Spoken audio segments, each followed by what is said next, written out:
Partition के सबसे अंधेरे राज। 1947 एक ऐसा साल जो साउथ एशिया की तारीख का सबसे बड़ा मोड़ था।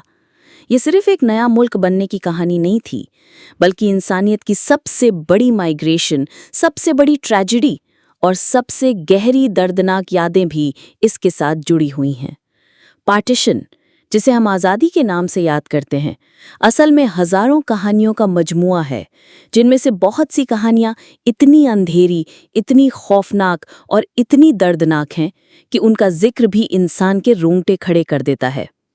आज हम बात करेंगे पार्टीशन के उन राजों पर जो आम किताबों में नहीं मिलते, जो सिलेबस में नहीं पढ़ाए जाते। वो राज जो लोगों ने छुपाए रखे, शर्म के मारे, खौफ के मारे या फिर सियासत के दबाव के नीचे दबा दिए गए। आज़ादी का सपना और हकीकत।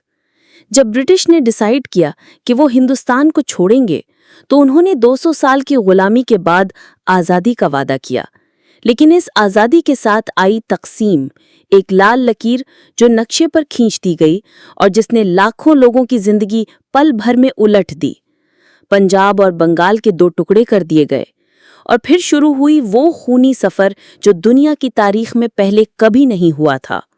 सिर्फ कुछ महीनों के अंदर करीब 1.5 करोड़ लोग अपने घर, अपनी जमीन, अपनी सब कुछ छोड़कर माइग्रेशन पर मजबूर हुए और तकरीबन 20 लाख लोग इस खूनी तकसीम की भेंट चढ़ गए।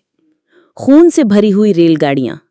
एक सबसे अंधेरा राज है वो रेलगाड़ियां जो लाहौर, अमृतसर, दिल्ली और कराची के दरमियान चलती थीं। ये गाड़ियां सिर्फ मुसाफिरों को नहीं, बल्कि लाशें लेकर आती थीं। पूरे के पूरे ट्रेन कंपार्टमेंट्स खून से भरे मिलते। अक्सर ऐसा होता कि एक ट्रेन निकलती तो जिंदा लोगों से भरी होती, लेकिन दूसरे शहर पहुंचती तो उसमें सिर्फ लाशें होती। किसी के गले कटा होता, किसी का सर नहीं होता, बच्चे, औरतें, बुजुर्ग, कोई महफूज नहीं था। औरतों की सबसे बड़ी कुर्बानी। पार्टीशन की सबसे ज्यादा अंधेरी कहानियां औरतों के साथ जुड़ी हुई हैं। जब मॉब्स चढ़ते तो सबसे पहले उन पर जुल्म होता। अक्सर फैमिलीज अपनी बेटियों को अपने हाथों से मार देती थीं, सिर्फ इसलिए कि दुश्मन के हाथ न लग जाए। उन्हें वेल्स में ढकेला जाता, जिंदा जला दिया जाता या फिर खुद ही सुइसाइड करनी पड़ती। हिस्ट्री ये बताती है कि 80,000 से ज्यादा औरतें किडनैप की गईं और उन्हें जबरदस्ती कन्वर्ट, मैरी या सेल कर दिया गया। मासूम बच्चे। किसी ने सोचा भी नहीं होगा कि 5-6 साल के बच्चे भी इस खौफनाक तकसीम का शिकार बनेंगे। घर जले, बस्तियां राख हो गईं और उन राख में मासूम बच्चे भूख और प्यास से मर गए। बहुत से बच्चे अपने माँ बाप से बिछड़ गए और उनकी जिंदगी हमेशा के लिए बदल गई। राज क्यों छुपाए गए? आज भी सवाल है। इतनी बड़ी ट्रेजेडी के बावजूद क्यों हमारी किताबों में सिर्फ आज़ादी का जश्न लिखा जाता है और ये खूनी राज दबा दिए जाते हैं? क्या सियासतदान चाहते थे कि हम सिर्फ जश्न मनाएं और दर्द को भूल जाएं?